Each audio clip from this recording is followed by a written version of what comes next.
जब भगवान सुखदेव राजा परीक्षित को कथा सुना रहे थे तो देवता लोग अमृत का कलश लेकर के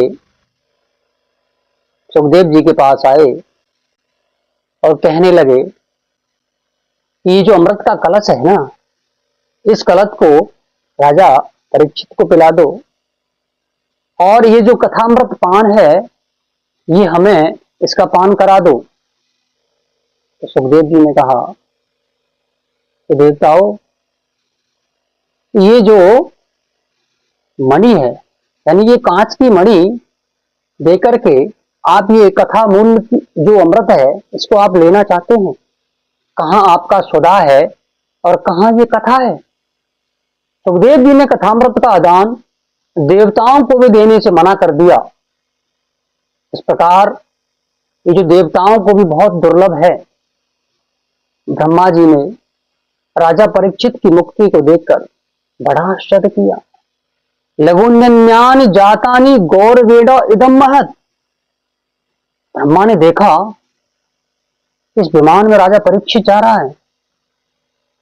इंद्र और ब्रह्मा आदि एकत्रित हुए, तराजू लेकर के आए, एक पलड़े में सभी ग्रंथों को रखा और दूसरे पलड़े में श्रीमद् भागवत को रखा।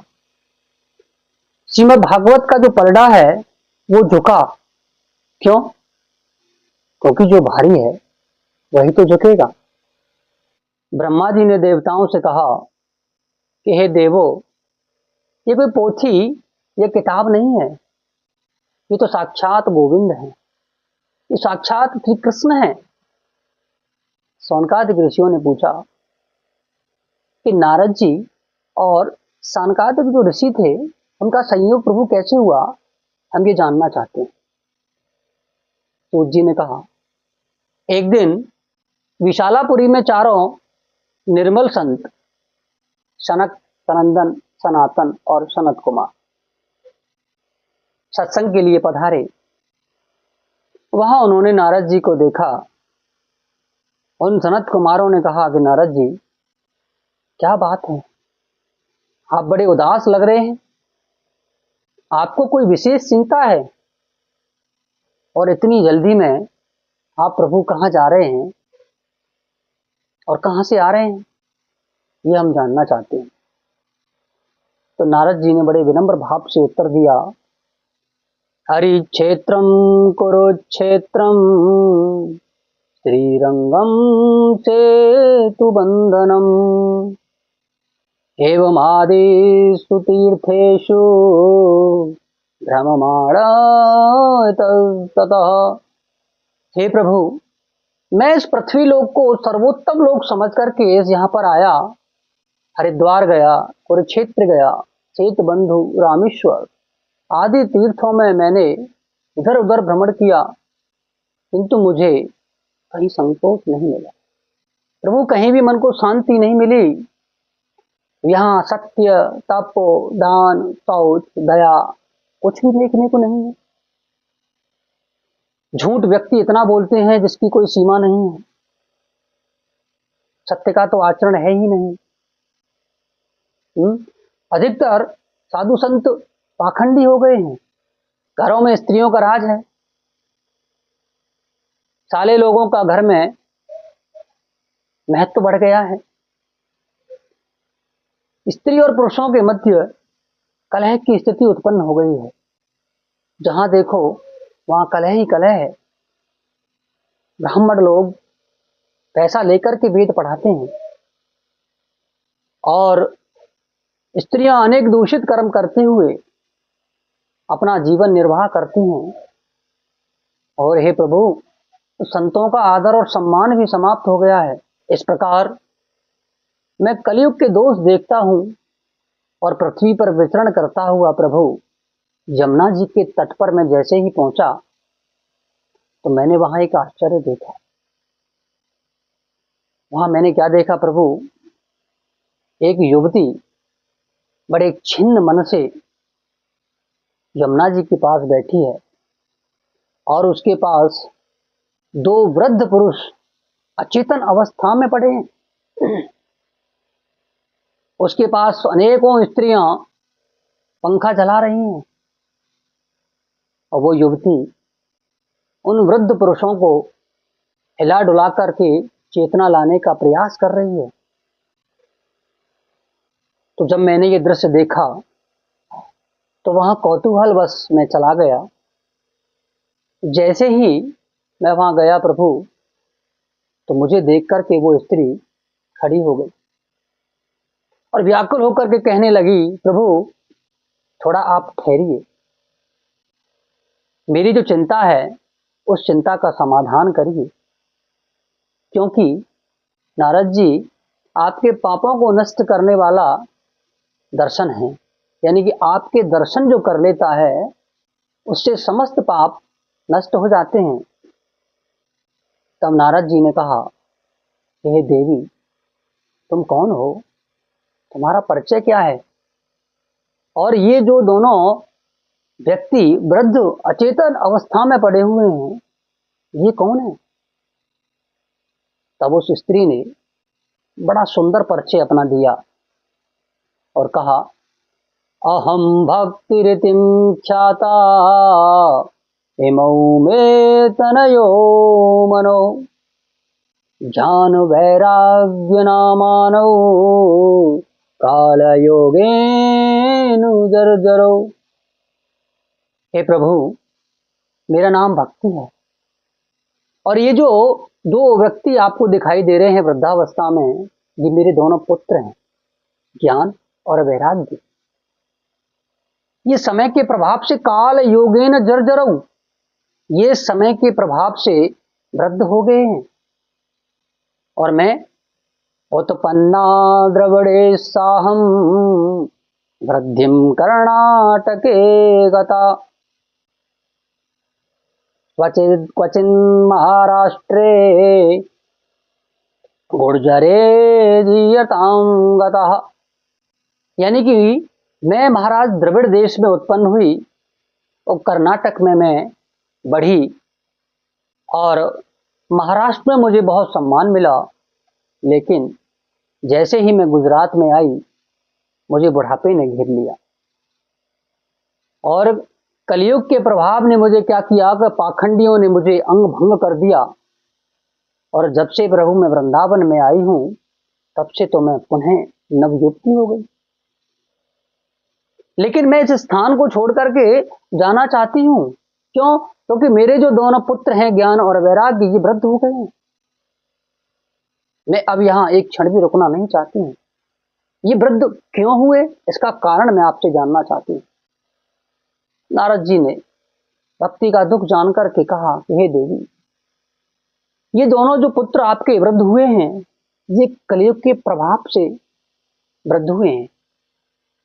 इस कलयुग में सदाचार तप आदि लुप्त हो चुके हैं, न सदाचार रहा है, सत्य का आचरण करने वाला कोई नहीं रहा है, तप आदि दान सब भूल गए हैं। क्यों? क्योंकि संसार में जो सच्चे पुरुष हैं ना, वो हमेशा दुखी रहते हैं और जो दुष्ट व्यक्ति हैं वो हमेशा प्रसन्न रहते हैं, खुशी रहते हैं।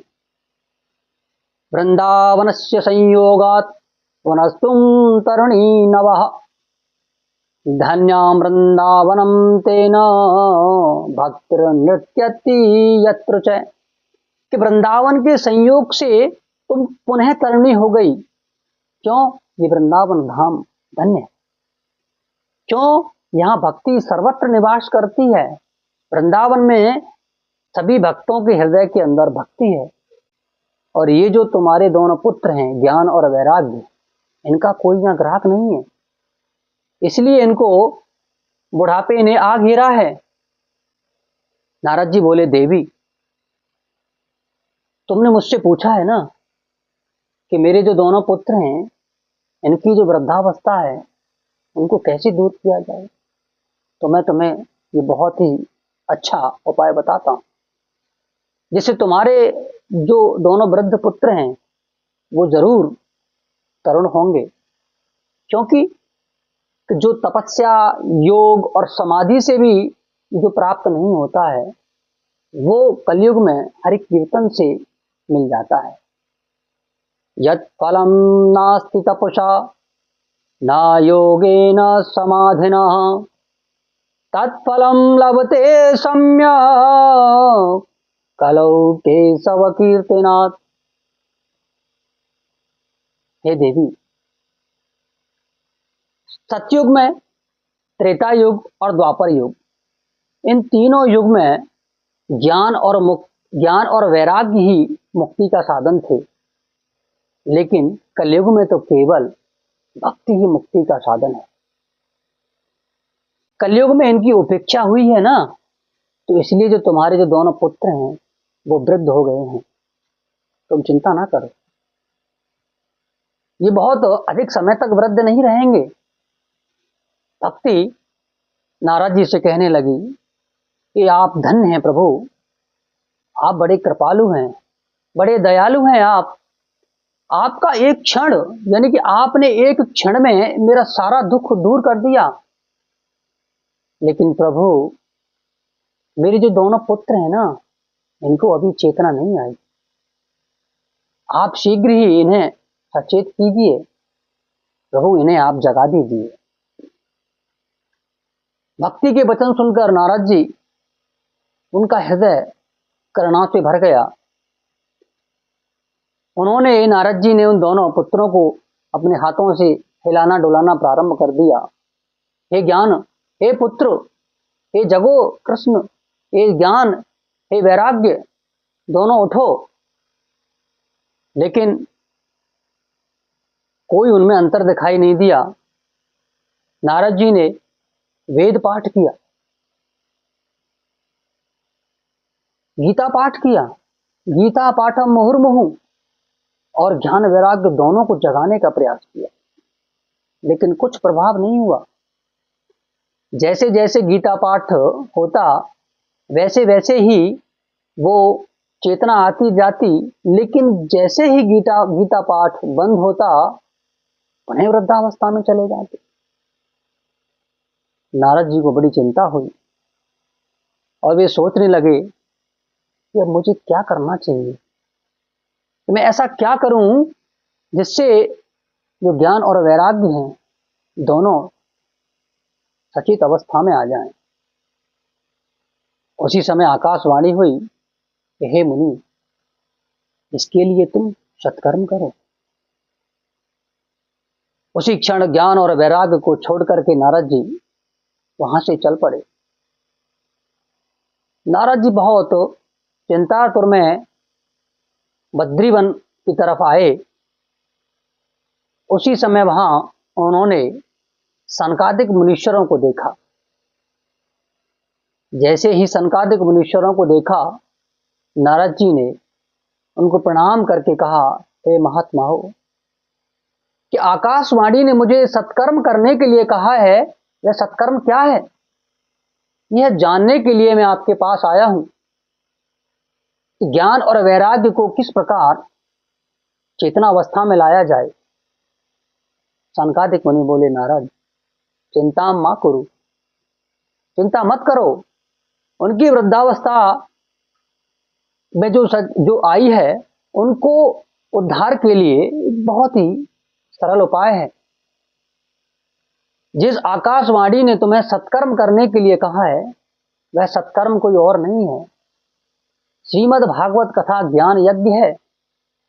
तुम ज्ञान यज्ञ करो। वो जो सत्कर्म करने के लिए कहा है वो कोई और नहीं, श्रीमद् भागवत कथा ज्ञान यज्ञ है। नारद जी ने कहा, प्रभु, ज्ञान यज्ञ से क्या होगा? मैंने वेद पाठ किए, गीता पाठ किया, फिर भी ज्ञान और वैराग्य को चेतना नहीं आई। गीता पाठम मुहुर्मुहु, तो मैंने बार बार गीता पाठ किया, लेकिन भागवत से क्या होगा? तो शानकादिक मुनियों ने बहुत ही सुंदर उत्तर दिया।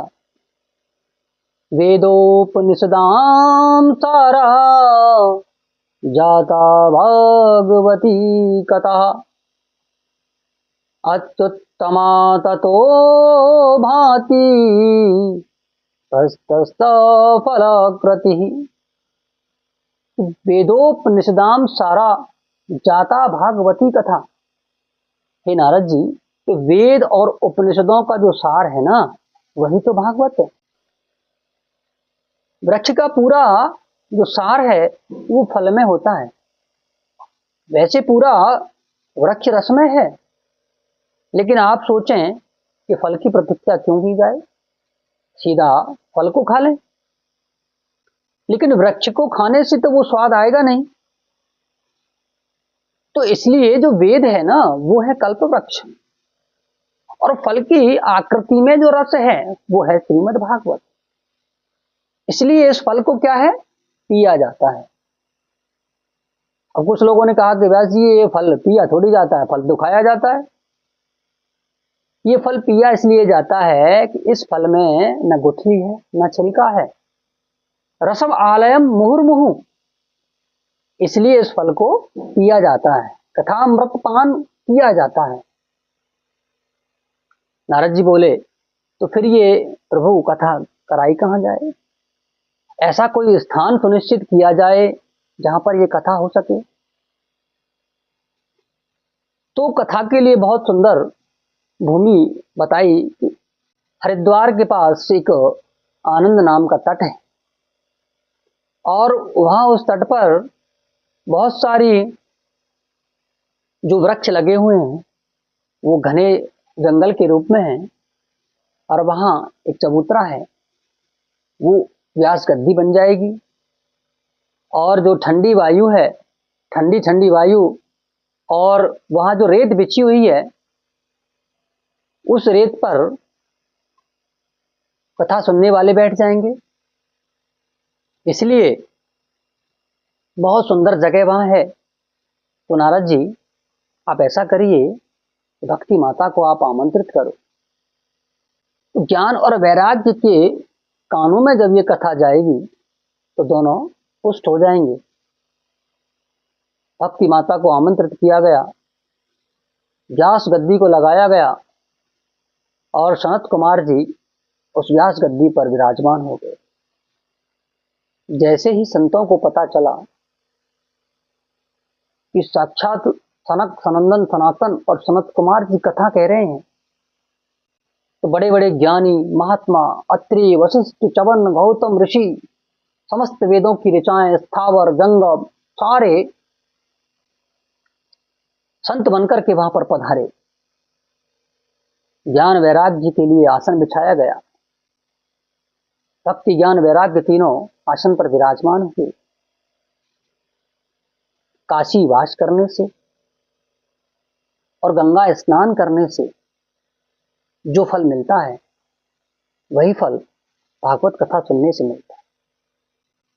नित्य भागवत का पाठ कीजिए या भगवान का चिंतन कीजिए, तुलसी का सींचिए, तुलसी में जल दीजिए, या गौ सेवा कीजिए, ये चारों एक समान है। संसार में भागवत कथा उन व्यक्तियों को मिलना कठिन है।